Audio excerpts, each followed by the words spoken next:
Welcome to Shivasai academy.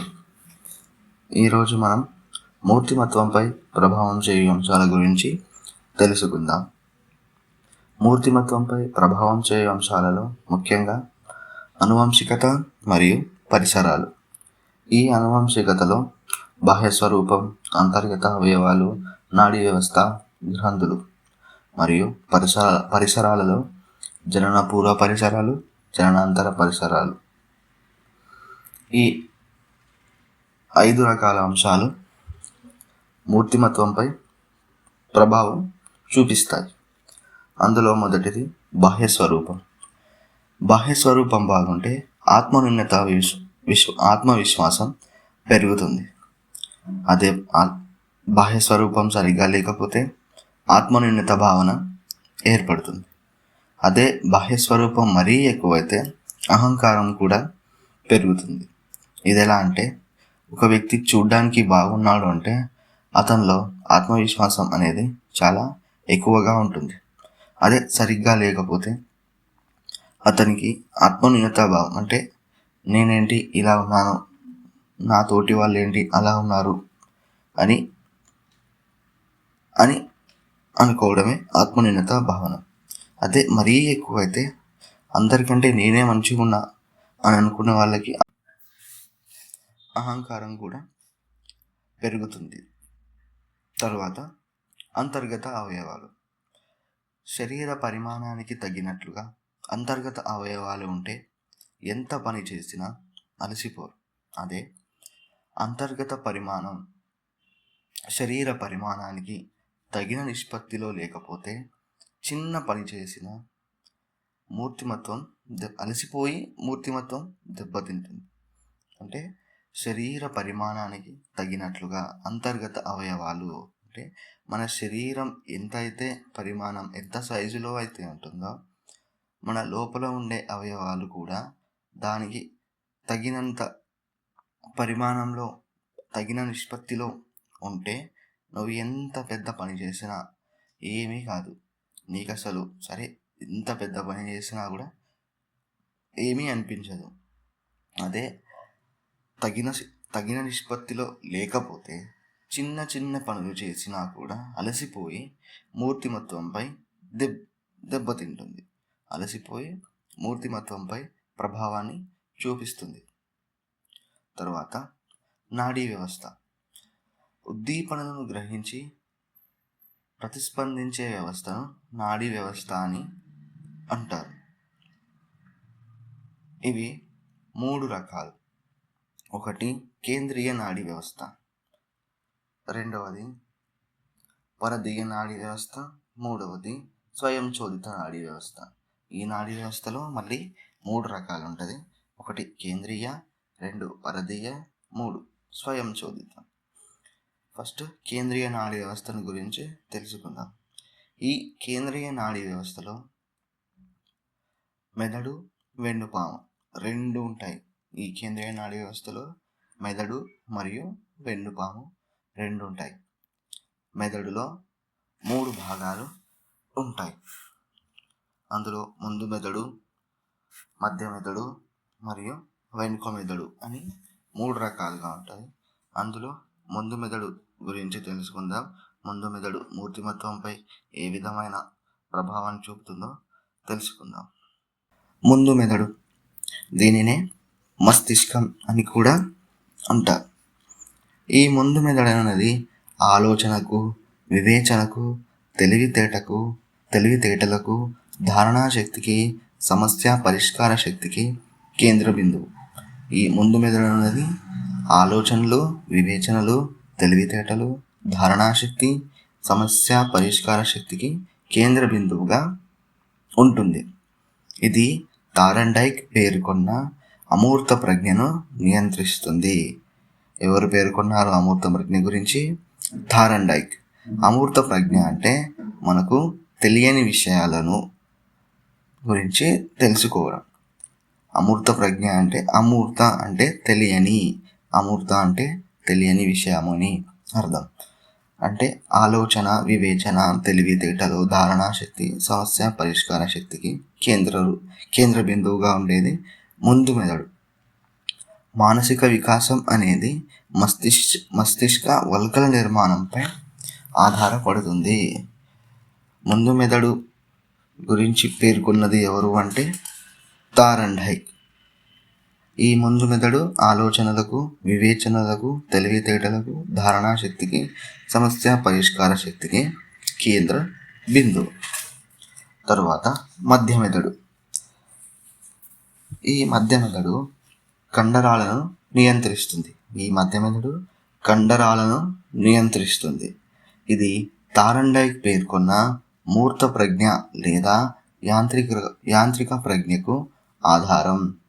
మధ్య మెదడు అన్నది థార్న్డైక్ పేర్కొన్న మూర్త ప్రజ్ఞ దీనినే యాంత్రిక ప్రజ్ఞ అని అంటారు. దీనికి ఆధారం. శారీరక వికాసం దీనినే చలన వికాసం అని కూడా. ఈ శారీరక వికాసం మధ్య మెదడుపై ఆధారపడి పనిచేస్తుంది. తర్వాత ద్వారగోర్ధం అన్నది ముందు మెదడుకు మరియు మధ్య మెదడుకు కలిపే వారధి లాంటిది. ద్వారగోర్ధం అనేది ముందు మధ్య మెదడును కలిపే ద్వారగోర్ధం లాంటిది. ఇది ఉద్వేగాలలో ప్రేమ, ఆప్యాయత, అనురాగం, కోపం, అసూయ మొదలైన వాటిని నియంత్రిస్తుంది. ఈ ద్వారగోర్ధం అన్నది ఉద్వేగాలైన ప్రేమ, ఆప్యాయత, అనురాగం, కోపం, అసూయ మరియు మొదలైన వాటిని నియంత్రిస్తుంది. ఇది ఉద్వేగ వికాసానికి తోడ్పడును. అంటే ద్వారగోర్ధం అన్నది ఉద్వేగ వికాసానికి తోడ్పడుతుంది. గుర్తుంచుకోవాల్సింది ఏంటి అంటే ఉద్వేగ వికాసానికి ద్వారం అనేది ద్వారగోర్ధం.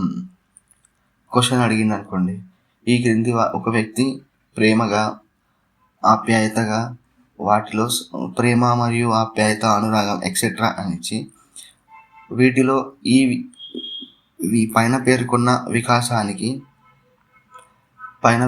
వికాసానికి తోడ్పడినది అని ఆప్షన్లలో ద్వారగోర్ధం, హైపోథాలమస్, ముందు మెదడు, వెనుక మెదడు అనిస్తే ఆన్సర్ ఏం పెట్టాలి అంటే ద్వారగోర్ధం అని పెట్టాలి. గుర్తుంచుకోవడం ఎలా? ఉద్వేగ వికాసానికి ద్వారం ద్వారగోర్ధం. అంటే ఈ ద్వారగోర్ధం వలన ఉద్వేగాలను నియంత్రిస్తుంది. ఈ ద్వారగోర్ధం అనేది ఉద్వేగాలను నియంత్రిస్తుంది కాబట్టి ఉద్వేగ వికాసానికి ద్వారం అని గుర్తుంచుకోండి. ద్వారం అంటే ద్వారగోర్ధం. ఉద్వేగ వికాసంలో ఏమొస్తాయి? ప్రేమ, ఆప్యాయత, అనురాగం, కోపం, అసూయ మొదలైనవి ఉద్వేగం కిందికి వస్తాయి. ఆ ఉద్వేగానికి ద్వారం వంటిది ద్వారగోర్ధం. తర్వాత దీనిలో ఒక కాడ వంటి నిర్మాణం ఉంటుంది. ఈ ద్వారగోర్ధానికి కింద ఒక కాడ వంటి నిర్మాణం ఉంటుంది. దీనినే హైపోథాలమస్. ఇది శరీర వాంఛలైన ఆకలి, దాహము, నిద్ర, చలి, ఉష్ణం వంటి అంశాలను నియంత్రిస్తుంది. ఈ ద్వారగోర్ధానికి కింది వైపున కాడ వంటి ఉండే నిర్మాణాన్ని హైపోథాలమస్ అంటారు.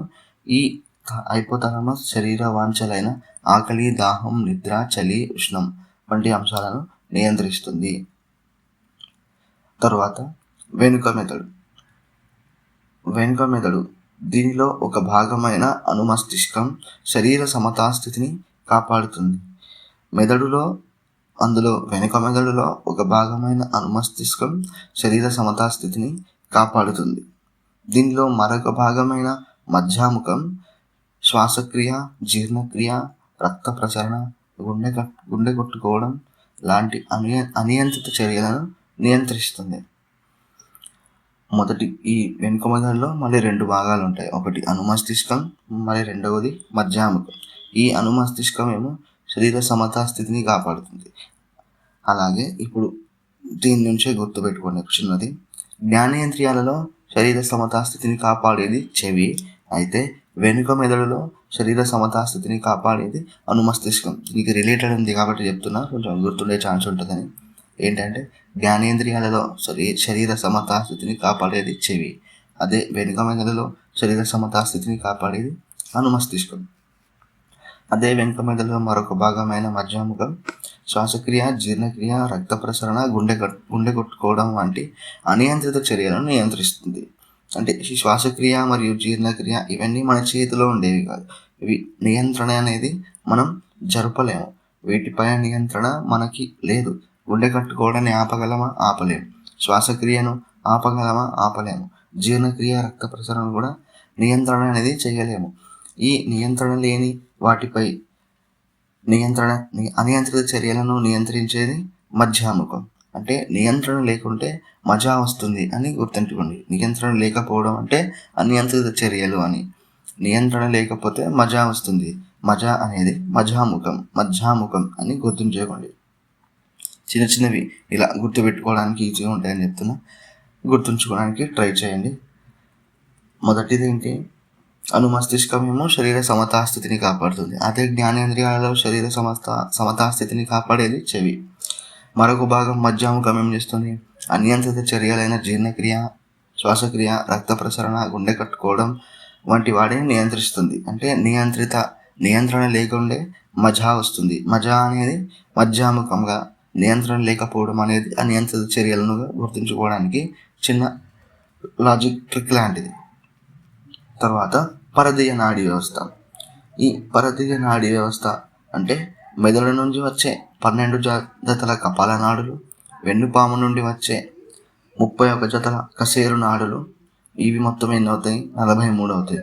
అంటే మెదడు నుంచేమో 12 కపాల నాడులు వస్తాయి, వెన్నుపాము నుంచేమో 31 జతల కశేరు నాడులు వస్తాయి. ఇవన్నీ దేనిలో ఉంటాయి? పరదీయ నాడీ వ్యవస్థలో ఉంటాయి.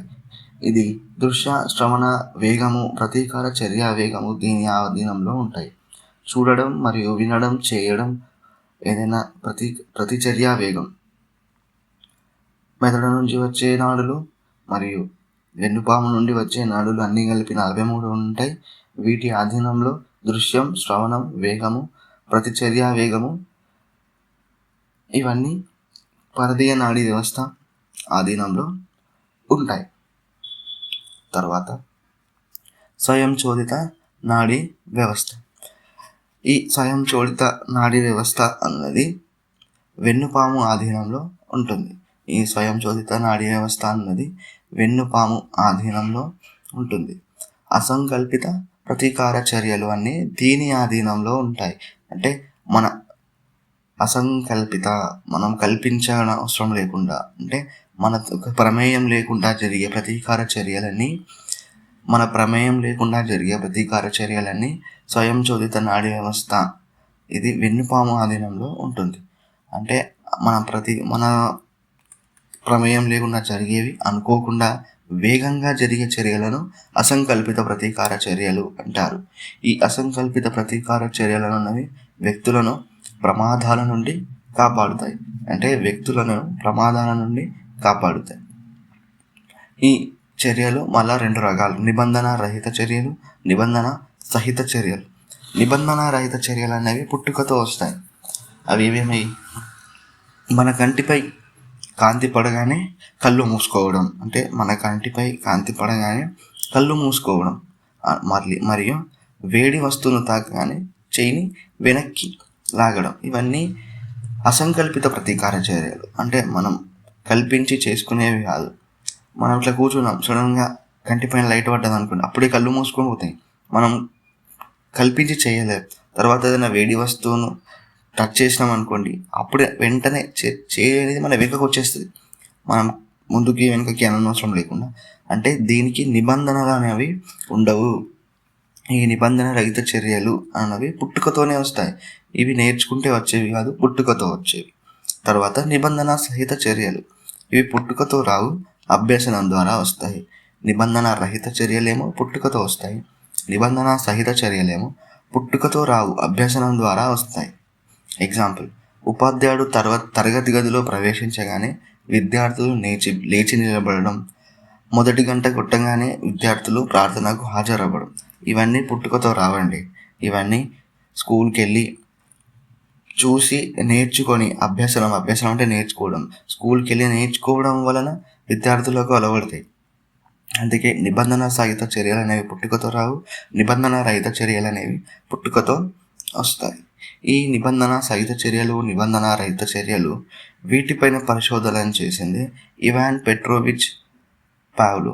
అదే ఐపి పావ్లో అంటాం కదా, అతను full name Ivan Petrovich Pavlov. ఈ నిబంధన సహిత చర్యలు, నిబంధన రహిత చర్యలపై పరిశోధనలు చేసింది IP Pavlov, Ivan Petrovich Pavlov. తరువాత స్వయంచోదిత నాడీ వ్యవస్థ 2 రకాలు. ఈ స్వయంచోదిత నాడీ వ్యవస్థ అనేది 2 రకాలు. ఇందులో సహానుభూత నాడీ వ్యవస్థ, రెండవది సహానుభూత పరనాడీ వ్యవస్థ. సహానుభూత నాడీ వ్యవస్థ అంటే ఇది చర్యల వేగాన్ని పెంచేది. సహానుభూత నాడీ వ్యవస్థ చర్యల వేగాన్ని పెంచితే, సహానుభూత పరనాడీ వ్యవస్థ చర్యల వేగాన్ని తగ్గించును. చర్యల వేగాన్ని పెంచేది సహానుభూత నాడీ వ్యవస్థ, తగ్గించేది అదే చర్యల వేగాన్ని తగ్గించేది సహానుభూత పరనాడీ వ్యవస్థ. ఎలా గుర్తుంచుకోవాలి అంటే సహానుభూత నాడీ వ్యవస్థ ఇది వేగాన్ని పెంచుతుంది.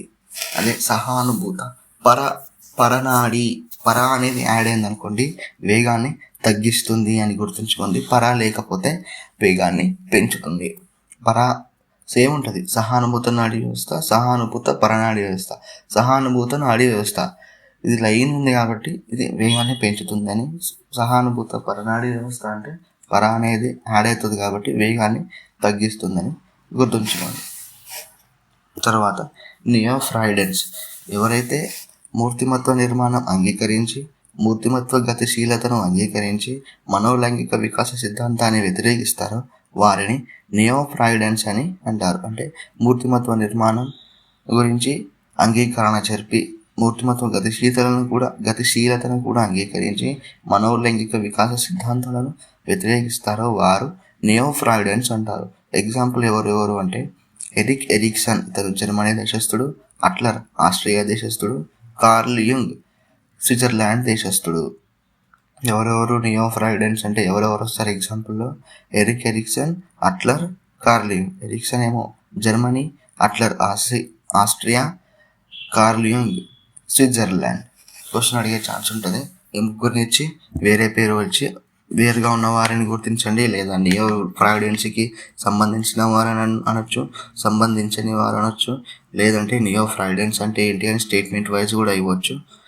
ఏముంటుంది నియోఫ్రాయిడెన్స్ అంటే ఎవరైతే మూర్తిమత్వ నిర్మాణం అంగీకరిస్తారో, మూర్తిమత్వ గతిశీలతను అంగీకరిస్తారో, మనోలైంగిక సిద్ధాంతాలను వ్యతిరేకిస్తారు. రెండింటిని, మూర్తిమత్వ నిర్మాణాన్ని మరియు మూర్తిమత్వ గతిశీలతను అంగీకరించి మనోలైంగిక వికాసాలను వ్యతిరేకిస్తారు వారిని నియోఫ్రాయిడెన్స్ అంటారు. వారిలో Erik Erikson, Adler, Carl Jung. వీరు Erikson Germany, Adler Austria, Carl Jung Switzerland. Next పార్ట్లో గ్రంథులు మరియు పరిచయాల గురించి తెలుసుకుందాం. Thank you. ఇట్లు మీ శివసాయి అకాడమీ.